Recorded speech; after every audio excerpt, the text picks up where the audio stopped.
So everybody wants to improve, everybody wants to get better, everybody wants to maximize their potential, and I think that's why we all love the sport of triathlon, is because it allows us to really get the most out of ourselves. And if you're listening to this, you're probably trying to do as much as you can with the time that you have to train to improve.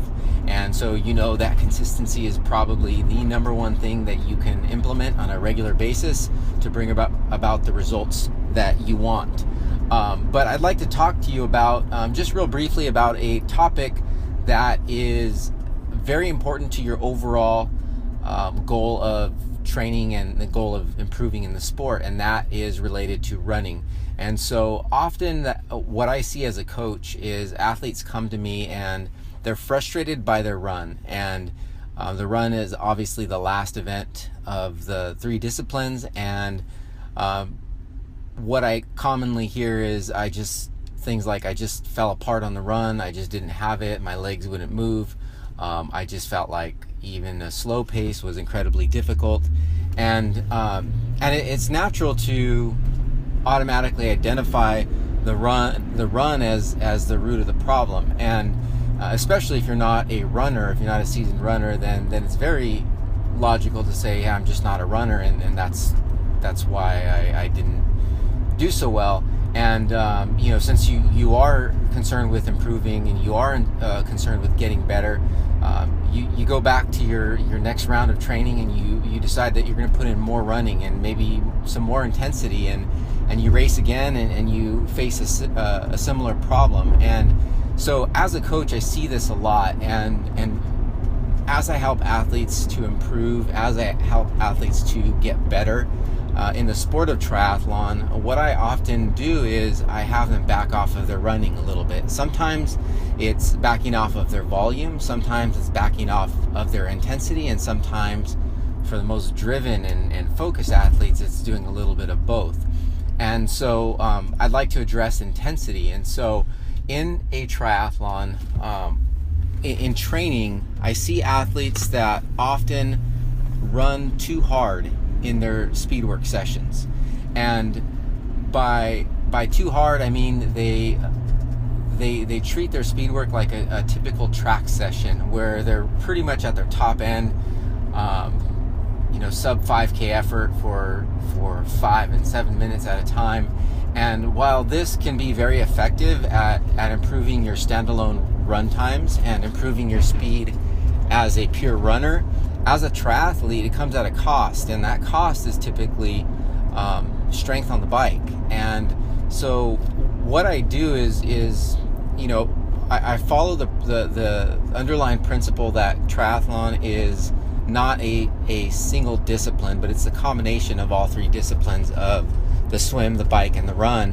And so if we look at it in that context, it's easier to back off of the intensity. And so for most of my athletes, I really don't want them running much faster than their 10K pace. And there are times where we every week we incorporate shorter accelerations, but they're typically 20 to 35, 40 seconds at a time, and that's it. And we're talking maybe a few 10, 15 seconds faster than their 5K pace, and that's about it. And those are short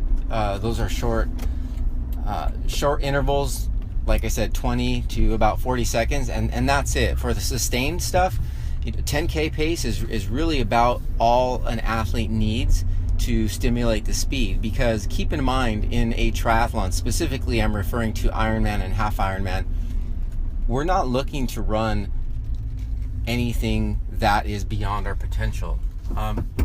Our goal is simply to be able to run a pace that, especially in an Ironman, is to run a pace that is for the most part a comfortable to moderate intensity. But often athletes find themselves not even able to hit a zone 2 effort in their race, and that's because maybe of improperly placed training or maybe too much speed.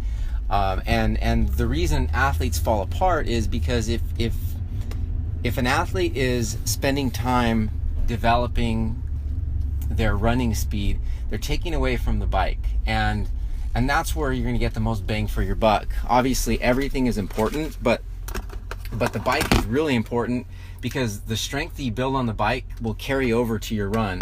And the goal with any athlete I work with is to really build durability and strength on the bike so that their run is held together much better. And that typically proves very effective for athletes. So as you think about your running, think about it in the context of the sport of triathlon. You're not trying to be a pure runner. And if you are trying to run a marathon, a half marathon, and your focus is strictly running, then your training should be significantly different than it is when you train as a triathlete. And so keep in mind, this is in the context of triathlon. Biggest tips I could give to you would be keep your higher intensity runs limited and keep those very short. And secondly, for your sustained intervals, make sure that you're not going too fast. And so a 10K effort is about going to be right for most athletes. And rather than focusing on going hard, focus on the repeatability of numerous intervals. And that is going to help you more than you're running at your top end. Because in a triathlon, you will never be running for a significant portion of the race at your top end. So keep that in mind as you're thinking about training for races, as you're thinking about how to improve, and I assure you that will prove effective, and you'll approach your next race feeling stronger and more confident once you get to the run. Hopefully this helps, and have a great day.